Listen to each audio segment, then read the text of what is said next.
ئەگەرچی ناوچەکانیان لە دەست تیرۆرستان ڕزگار کراوە، بەڵام هێشتا کەمپەکان قەرەباڵغن و ئاوارەکان نەگەڕاونەتەوە شوێنی خۆیان.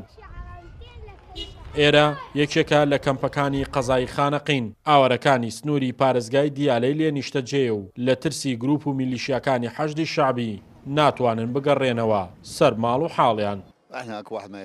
ئێمە چەند ساڵێکە لێرەین، دەمانەوێ بگەڕێنەوە، بەڵام هەڕەشەی میلیشیاکان ناچاری کردوین هەر لێرە ژیان بگوزارێنین. حەز دەکەم ڕۆژێک زووتر بگەڕێمەوە سەر ماڵ و ژیانم لە خاکی خۆم، بەڵام کە دڵنیا نەبم لە ژیانم بۆ بگەڕێمەوە. لەگەڵ ئەوەی پێداویستیەکانی ژیانیان بۆ دابین کراوە، بەڵام ئەوان خۆزگە دەخوازن ڕۆژێک زووتر بگەڕێنەوە شوێنەکانی خۆیان و لە ژیانی ئاوارەی ڕزگاریان بێت و کۆتایی بەو چاوەڕوانێشیان بێت کە دوای چەند ساڵ لە دووری خاک و زێدی خۆیان کەی دەگەڕێنەوە.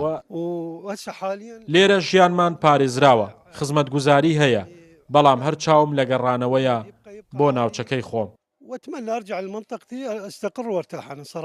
ئێمە ناوچەکانمان ڕزگار کراوە، بەڵام هیچ جیاوازێکی لەگەڵ ڕابردوو نییە. داعش هەڕەشە بوو بۆمان، ئێستاش میلیشیاکان.